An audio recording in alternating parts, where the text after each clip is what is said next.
Question number 6 देखो क्या करना है। लास्ट हमारे ऑलरेडी कवर हो गए थे, क्वेश्चन नंबर 5 तक होमवर्क में दिया था मैंने आपको। अब क्वेश्चन नंबर 6 देखते हैं कैसे करना है, क्या करना है। इनिशियली स्टार्ट करेंगे विद ऑल द, आइडेंटिफाई करेंगे एक बार कितने एसेट्स हैं और कितनी लाइबिलिटीज हैं, सारी चीजें। ठीक है, तो देखो सबसे पहले बात करते हैं एसेट्स के बारे में और कितनी लाइबिलिटीज है उनके बारे में। तो क्या लिखा है, बिजनेस को स्टार्ट किया गया किसके साथ, कैश के साथ, मतलब कैश मिल गया। तो कितना कैश इन्होंने इन्वेस्ट किया अपने पास, 70,000 का। तो 70,000 का कैश मिला, मतलब मुझे एक एसेट्स मिला जिसका नाम क्या है, कैश। बाकी चीजें बाद में। नेक्स्ट क्या है, उधार में इसने क्या खरीदा है, गुड। तो मुझे एक और एसेट्स मिला जिसका नाम क्या है, स्टॉक। और लाइबिलिटी मिली एक और, नाम क्या है उसका, क्रेडिटर। या तो वो नाम देगा किससे खरीदा, वो गिवन नहीं है, तो हम क्या लिख लेंगे, क्रेडिटर लिख लेंगे। उसके बाद क्वेश्चन क्या बोला, पेमेंट मेड टू क्रेडिटर्स, और आगे क्या लिखा है, फुल सेटलमेंट। फुल सेटलमेंट का मतलब होता है जीरो बैलेंस, मतलब मेरा पेमेंट करने के बाद जो क्रेडिटर्स का अमाउंट है वो जीरो हो जाएगा। ठीक है, तो क्या करेंगे इसमें, एक तो क्रेडिटर्स को पैसे दे रहे हैं तो क्रेडिटर्स को खुलेगा, और पेमेंट कर रहे हैं, पेमेंट कर रहे हैं मतलब पैसे दे रहे हैं, तो पैसे देंगे तो क्या होगा, कैश में देंगे, तो कैश भी खुला हुआ है तो कुछ और एक्स्ट्रा खोलने की जरूरत नहीं है। डन। उसके बाद परचेज मशीनरी, वो भी कैश में, तो कैश खुला हुआ है, और एक और एसेट्स आएगा उसका नाम क्या आएगा, मशीनरी। नेक्स्ट उसके बाद डैप लगाना है किस पे, मशीन पे, तो मशीन तो खुला हुआ है, और डैप का मतलब क्या होता है, एक्सपेंस। एक्सपेंस कहां जाएगा, एक्सपेंस जाएगा कैपिटल के अंदर। ठीक है, सारे आइटम खुल गए। तो चलो अब आ जाओ सीधा सॉल्यूशन के ऊपर। जब हमारा ये बन चुका है तो हम क्या करने वाले हैं, सीधा अकाउंटिंग इक्वेशन का पहले बनाएंगे फॉर्मेट। प्रॉपरली मेंशन करना, बच्चे गलती करते हैं कि भैया लिखते नहीं है कि है क्या। तो पहले हम लिखेंगे अकाउंटिंग इक्वेशन, और यहाँ क्या लिखेंगे, सीरियल नंबर। तो 2 लाइन का गैप देने के बाद फिर इधर ट्रांजेक्शंस, देन इसको एक फ्रेम करना है। अब कितने एसेट्स मिले आपको, तो पहले लिखो एसेट्स ऊपर। पहला एसेट्स है मेरे पास क्या, कैश, थोड़ा सा स्पेस देके, स्टॉक मिला, उसके बाद थोड़ा और स्पेस देके मुझे मिला मशीनरी। देन उसके बाद इज इक्वल्स टू, लाइबिलिटी में क्या मिला, एक ही आइटम मिला विच इज क्रेडिटर। देन उसके बाद लास्ट में क्या मिलेगा, कैपिटल, बिकॉज इसके अलावा तो और कुछ होता ही नहीं मेरा, तो सीधा लास्ट में डाल दो कैपिटल। ठीक है, लॉजिक हो गया हमारा काम। इक्वल टू के ऊपर इसका नाम क्या है, लाइबिलिटीज, और कैपिटल तो कैपिटल ही है, सिंगल होती है बिकॉज। ठीक है, चलो अब ये क्या है, ट्रांजैक्शन का कॉलम। नाउ मेरा फॉर्मेट तैयार है पूरा हमारे क्वेश्चन को सॉल्व करने के लिए। अब हम सीधा कहां चलेंगे, क्वेश्चन को स्टार्ट करने के लिए उसका फॉर्मूला देखो, फॉर्मेट देखो, और अकॉर्डिंगली डाटा फ्रेम करेंगे। तो क्या लिखा है पहला point, started business with cash, कितने रुपए लगाए, यहां मेंशन करो, स्टार्टेड बिजनेस विद कैश, कितने लगाए मैंने यहाँ पे, 70,000 कैश। और लास्ट जो पैसा लगाया वो किसने लगाया, ऑनर ने लगाया। तो ऑनर का पैसा कहां लगा होता है, कैपिटल के अंदर, तो यहां डाल देंगे। बाकी सारे आइटम जीरो, प्लस के नीचे प्लस और बीच में जीरो। ठीक है, सेकेंड पॉइंट, सेकेंड में क्या किया है, गुड्स को परचेज किया है उधार में, तो यहां क्या लिखोगे आप, परचेज गुड्स ऑन क्रेडिट, कितने का आएगा, 18,000। कहां कहां पे आएगी वैल्यू, एक तो स्टॉक बढ़ेगा फॉर द 18,000 रुपीज, एंड उधार में खरीदा तो क्रेडिटर्स की वैल्यू बढ़ जाएगी कितने रुपए से, सेम 18,000। नाउ जैसे ही दो इक्वेशंस हो जाती हैं हमें क्या करना पड़ता है, मर्ज। तो क्या करेंगे, इन दोनों को ऐड करके क्या फाइंड आउट होता है, न्यू इक्वेशन। कितना आएगा, नया इक्वेशन, नया इक्वेशन निकालो, 70,000 ये भी आएगा। देन उसके बाद 0 और 18,000, ये भी 0, creditors 18,000 and this is 70,000 for the capital. Now make a total, LHS RHS है। ठीक है, 70 18 मैच कर रहा है, डन। ठीक है, जरूरी है टोटल चेक करना है आपको प्रॉपर। उसके बाद दोबारा नेक्स्ट पॉइंट क्या लिखा है, पेमेंट मेड टू क्रेडिटर्स। अब इसके लिए क्या लिखेंगे आप, यहां मेंशन करो, पेमेंट टू क्रेडिटर, आपने पैसे दिए, क्रेडिटर्स को पैसे दिए। और देखो मैंने क्या बताया था, जब आपका ये वर्ड आएगा फुल सेटलमेंट, इसका मतलब क्या होता है, जीरो। कि भैया फुल सेटलमेंट के बाद जब पैसे दे दिए तो जिसको पैसे दिए उसका जो बैलेंस है वो जीरो हो जाएगा। मतलब पैसे किसको दिए मैंने, क्रेडिटर्स को दिए, तो इसका जो भी अमाउंट है अगर मुझे इसे जीरो करना है तो क्या करना पड़ेगा, पूरा 18,000 माइनस करना पड़ेगा। It is just like that कि आपको अपने फ्रेंड से लेने हैं, ठीक है, 120 रुपए 120, और आप उसको क्या बोलते हो, भाई काम का 100 रुपए ला 100 ही दे दे, बाकी भूल जा। बाकी मतलब एक तरीके से आपने उसको डिस्काउंट दे दिया कि जो मिल रहा है वो तो दे दे, ठीक है, दोस्तों से वरना पैसे मिलना तो बहुत मुश्किल है। तो यहाँ पर सेम ही वही है कि आपने क्रेडिटर्स को क्या बोला, क्रेडिटर्स बोल रहे हैं भाई 18,000 का अमाउंट है, लेकिन कस्ट जो क्रेडिटर्स है, ठीक है, वो ये बोल रहा है भैया जितने पैसे पड़े उतना दे दो। हम कहते हैं भैया 17,500 पड़े हैं अभी, तो अभी ले लो। तो इसका मतलब क्या हुआ, उसने बोला ठीक है 17,500 दे दो और बाकी छोड़ दो आप। तो आपने अपनी जेब से कितने निकाले, 17,500। अब इस पर्टिकुलर सिनेरियो में बेनिफिट हो रहा है हमें, हमारी जेब से निकल रहा है 17,500, लेकिन हमारी लायबिलिटी कितने रुपए कैंसिल हो रही है, 18,000 की। तो कहीं ना कहीं बीच में 500 रुपए का फायदा हुआ, जो फायदा होगा वो कहां जाएगा, कैपिटल, क्योंकि जो बेनिफिट्स हैं वो सारे किसको एंजॉय करने को मिलेंगे, मालिक को, मतलब ऑनर को। ठीक है, तो ये डाल दो बाकी सब में जीरो। नेक्स्ट न्यू इक्वेशन, अभी कितना बचेगा 52,500, स्टॉक्स सेम 18,000 का, मशीनरी अभी तक आई नहीं है, क्रेडिटर्स की वैल्यू जीरो हो जाएगी बिल्कुल, ठीक है, फायदा होने के बाद कैपिटल जो हो गया वो कितने का हो गया, 70,500 रुपए का। डन। अब क्या हुआ है नेक्स्ट पॉइंट में कि हमने परचेज की है क्या, मशीनरी, ठीक है, मशीनरी खरीदते हैं फोर्थ पॉइंट में। तो यहाँ क्या आपके लिखोगे, परचेज मशीनरी इन कैश, क्या वैल्यू आएगी, कितने की मशीनरी खरीदी आपने, 20,000। तो मशीनरी आएगी कि जैसे आप परचेज कर रहे हो, you will become an owner of the machine, जो कितने की है 20, और पैसा दिया है हमने, क्या लिखा है फॉर कैश, तो क्या होगा, कैश में से माइनस कर देंगे बिकॉज आपने पेमेंट की होगी, तो कैश में से minus, other all items are zero, balance out and find the new equation. New equation तब तक चलती रहेगी तो एंड नहीं आएगा। कैश कितना बचेगा 32,500, स्टॉक्स 18,000, अब मशीनरी भी आ गई कितने की 20,000 की, और ये वैल्यू क्रेडिटर्स की जीरो हो चुकी है, ये कैपिटल 70,500 रुपए तक का। डन। अब क्या करेंगे नेक्स्ट, लास्ट पॉइंट, क्वेश्चन ने बोला मशीन पे डैप लगाना है आपको, तो मशीन पे डैप कितना लगाना है 2,000। डैप का मतलब क्या होता है कि किसी भी चीज के ऊपर डैप लग गया तो वैल्यू क्या हो जाएगी, कम हो जाएगी। तो कितनी वैल्यू कम होने वाली है, केवल 2,000 की। तो 2,000 किसमें से माइनस करना है, मशीन में से, जो अब तक कितने की थी 20,000 की, और डेप्रिसिएशन क्या है, खर्चा भी है, तो खर्चा कहां जाएगा, कैपिटल में, यहां से माइनस कर देंगे कितना 2,000 रुपए, all other items are zero. अब ये कौन सी इक्वेशन है मेरी, लास्ट इक्वेशन। तो यहां आप क्या मेंशन करेंगे, इधर simply final equation which says you will have cash of ₹32,500, stocks amounting ₹18,000, and the machinery is again 18,000, creditors value 0, and the capital is 68,500. That's it. This is the end और हमारा question complete. ठीक है, इसे लिख लो, ये हमारा question complete है। Question ने बैलेंस शीट बनाने के लिए बोला है या नहीं बोला, तो हमारे क्वेश्चन को चेकआउट किया जाए तो यहाँ पे कहीं पर भी कोई इंफॉर्मेशन नहीं, क्वेश्चन ने एक ही बात बोली है, प्रिपेयर द अकाउंटिंग इक्वेशन बस। तो आपको बस ये इतना बनाना था और इसके आगे और कुछ नहीं करना। ठीक है, इसे लिख लो, क्वेश्चन खत्म हमारा।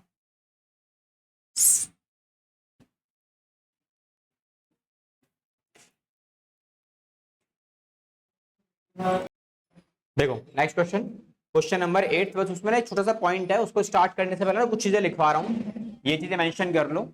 जैसे सबसे पहली आइटम, इसके बारे में लिखो, प्रीपेड एक्सपेंस क्या होता है,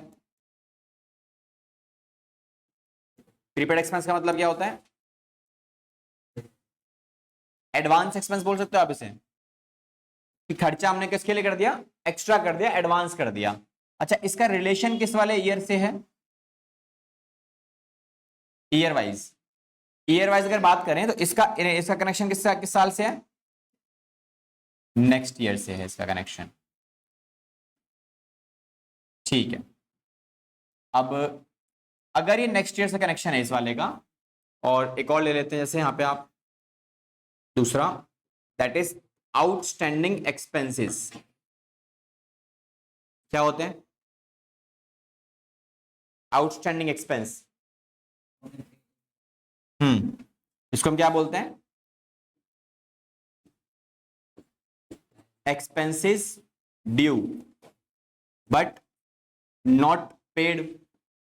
ऐसा कोई खर्चा जो हमारा ड्यू हो चुका है बट हमने अभी तक उसकी पेमेंट नहीं की है। इसका कनेक्शन किस साल से है?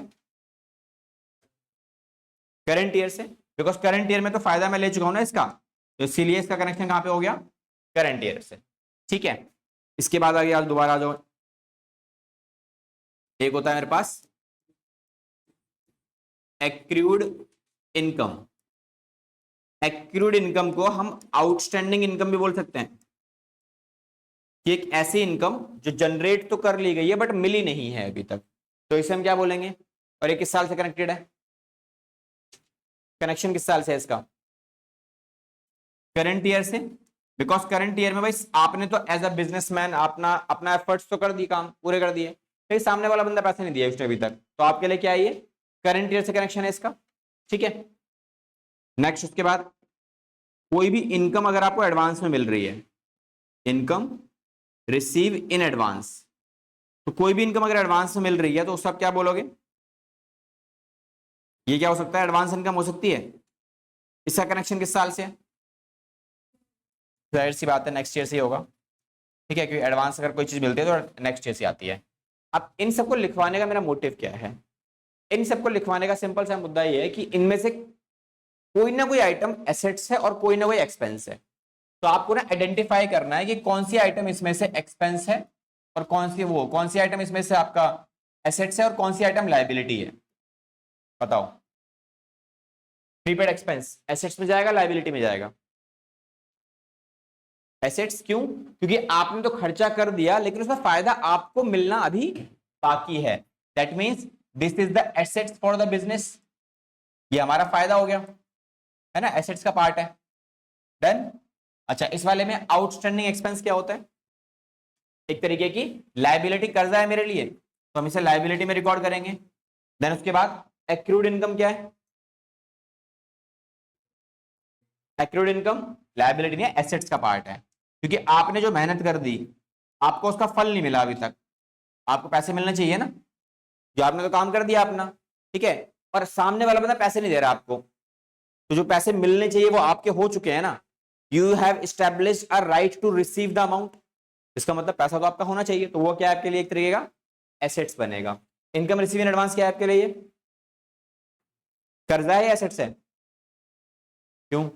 आपने किसी से एडवांस ले लिया तो कर्जा है ना आपके लिए, तो क्योंकि आपको तो मेहनत करके उसका काम पूरा करना पड़ेगा, तो वो क्या है मेरे लिए? लायबिलिटीज है। ठीक है, इट इज जस्ट लाइक कि आपने 11th क्लास की पेमेंट करवा दी और अपने 12th क्लास की पेमेंट भी करवा दी, तो जो 11th क्लास की पेमेंट करवाई है वो तो एक्सपेंस का पार्ट है, बट जो 12th की पेमेंट कराई है वो मेरे पॉइंट ऑफ व्यू से बात कीजिए तो वो मेरे लिए लायबिलिटी है, क्योंकि मुझे उसकी मेहनत एफर्ट्स कब डालने पड़ेंगे? अगले साल, और वो मेरी रिस्पॉन्सिबिलिटी है कि मेरे को डालने पड़ेंगे, तो वो क्या है? वो मेरे लिए लायबिलिटी बन जाएगा। जब तक मैं उसे पूरा करूंगा नहीं तब तक जो भी अमाउंट आपके द्वारा रिसीव हुआ उसको पूरी तरीके से मैं अपने ऊपर ऑनरशिप में नहीं ले सकता। क्लियर?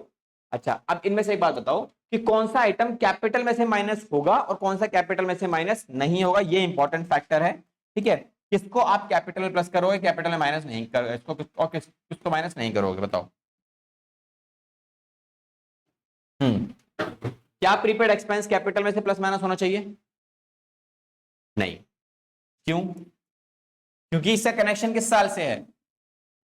अगले साल से। इस साल तो ये हमारा है ही नहीं, तो जो भी इस साल हमारा है उसी को प्लस माइनस करना पड़ेगा बस।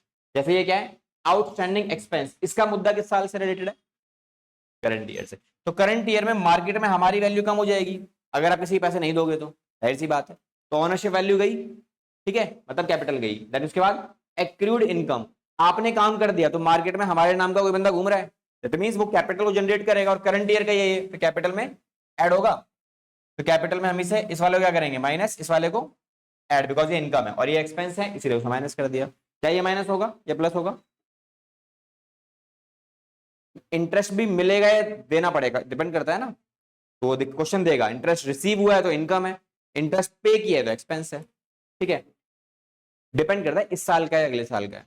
इस साल का है तो प्लस करेंगे, नहीं है तो नहीं करेंगे। तो ये क्या करेंगे आप, इनकम रिसीव इन एडवांस, तो एडवांस में अगर आपने ले ली तो करंट ईयर की तो नहीं है वो, तो क्या करोगे आप, सिंपली कुछ नहीं करना है इसका भी। ठीक है, क्यों?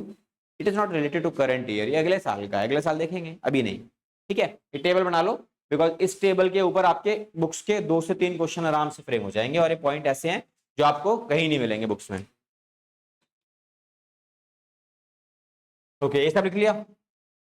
इस सब के बाद question number 7, because it will give you the more clarity, जो भी हमने लिखा है अभी उसके उसके ऊपर। ठीक है, ज्यादा अच्छे से समझ में आएंगी, और उनको कैसे करना है क्या करना है सब कुछ क्लियरिटी आ जाएगी। देखो क्वेश्चन नंबर 7 क्या करना है, सेम वही काम करेंगे, एसेट्स और लायबिलिटीज को सर्च करते हैं कि कितने हैं मेरे पास क्वेश्चन में। तो देखो क्वेश्चन नंबर 7 में कितने एसेट्स से कितनी लायबिलिटी है। तो क्या करना है, पहला point, started business with cash, तो मुझे एक चीज मिली क्या, एसेट्स में कैश मिला। देन उसके बाद सैलरी पेड, क्या इसमें कोई एसेट्स लायबिलिटी है? सैलरी हमने पे कर दी। अब कोई भी चीज अगर मैं पे कर रहा हूं तो जाहिर सी बात है उसका कनेक्शन करंट ईयर से होगा, और मैंने अगर पे कर दिया तो कोई दिक्कत ही नहीं है, ना वो एसेट्स बनेगा और ना ही वो लायबिलिटी बनेगा। ये किस कैटेगरी में चला जाएगा, सीधा ये एक्सपेंस की कैटेगरी में चला जाएगा। ठीक है, हमारे लिए एसेट्स और लायबिलिटीज को सर्च करना है अभी। अगला पॉइंट क्या है, वेजेस आउटस्टैंडिंग। वेजेस नॉर्मली देखा जाए तो खर्चा होता है, लेकिन आउटस्टैंडिंग लग गया इसका मतलब क्या है, ये लायबिलिटी बन जाएगा, बिकॉज मैंने इसको अभी तक पे नहीं किया है। तो यहां क्या लिखेंगे हम, आउटस्टैंडिंग वेजेस। ठीक है, उसके बाद नेक्स्ट पॉइंट क्या है, interest due but not paid, same point, interest due but not point not paid, इसका मतलब यही है, आउटस्टैंडिंग ही है कि इंटरेस्ट आउटस्टैंडिंग है। ये अलग अलग नाम से दिया हुआ है, तो इसके लिए भी कॉलम खोल लो, या फिर आप एक सिंगल कॉलम में काम कर सकते हो, इन दोनों को एक ही जगह रिकॉर्ड कर दो, किस नाम से, आउटस्टैंडिंग एक्सपेंस के अंदर, एक ही बात है। ठीक है, अलग अलग खोलना चाहते हो अलग अलग खोल के चल लेना, कोई इशू नहीं है। ठीक है, आंसर में आपको ऐसे दिया हुआ है एक साथ, आउटस्टैंडिंग एक्सपेंस एक सिंगल कॉलम में। तो अगर आप अलग अलग करोगे तो भी ठीक है, एक साथ करोगे तो भी ठीक है, कोई इशू नहीं है उसके अंदर। नेक्स्ट क्या है, रेंट पेड इन एडवांस। अब बताओ ये एसेट्स में जाएगा लायबिलिटी में जाएगा? ये एसेट्स में जाएगा, क्यों? क्योंकि आपने कोई भी रेंट एडवांस अगर पे किया है तो किसका पार्ट बन जाता है, प्रीपेड का। मतलब उसको क्या बोलेंगे हम लोग, प्रीपेड रेंट। ठीक है, अभी लिखवाया था ना ये रहा, देखो ये वैल्यू लिखी हुई है, एडवांस एक्सपेंस। तो एडवांस में तो खर्चा हुआ है हमारा रेंट का, तो उसे क्या बोलेंगे, प्रीपेड एक्सपेंस का नाम क्या है, रेंट। ठीक है, तो बन गए सारे कॉलम। अब क्या करेंगे, सीधा फॉर्मेट बनाओ और सॉल्यूशन स्टार्ट करो। तो चलो स्टार्ट करते हैं, अकाउंटिंग इक्वेशन, अकाउंटिंग इक्वेशन। तो फॉर्मेट 2 लाइंस में ड्रॉ करना है,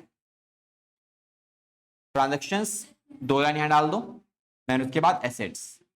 अब एसेट्स में कितने मिले मुझे, 2 ही मिले, एक मिला कैश और एक मिला prepaid rent is equals to. Liabilities में 2 लायबिलिटी मिली, बट हम इसे क्या करेंगे, एक ही में ओपन कर देते हैं।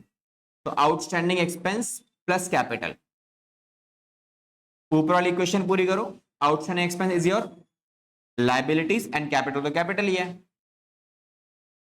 ठीक है, देन उसके बाद इधर सीरियल नंबर, देन उसके बाद ट्रांजेक्शंस। नाउ पॉइंट नंबर 1, अब यहां से स्टार्ट करना है तुम्हें, क्या पॉइंट्स अपने, तो कितनी वैल्यूज है मेरे पास वो सारी अकॉर्डिंगली प्लेस करनी है। तो पहला पॉइंट क्या है मेरा, बिजनेस हमने स्टार्ट किया है कैसे, 50,000 रुपए लगा के। तो देखो पहले पॉइंट में, started business with cash, started business with cash, कितने लगाए, 50, तो कैश में लगेंगे 50 और कैपिटल में लगेंगे कितने, 50, बाकी all other items are 0। Second point क्या किया है, सैलरी हमने पे की है, तो यहां क्या मेंशन करेंगे आप, पेड सैलरी। ये कहां रिकॉर्ड होगा, कैश और capital, because you are paying the amount, तो ये करंट ईयर का एक्सपेंस हुआ, फॉर ऑल दी एक्सपेंसेस, चाहे हम पे करें चाहे पे ना करें, तो अगर करंट ईयर से रिलेटेड है तो सब कैपिटल में जाएंगे। देन उसके बाद next point, new equation, cash कितना बचेगा 48,000 and outstanding expense same, capital कितना बचेगा 48। तो LHS RHS हो रहा है, मैचिंग चल रही है फिलहाल, अभी तक तो कोई दिक्कत नहीं है। नेक्स्ट उसके बाद आउटस्टैंडिंग वेजेस, ये कहां जाएगा,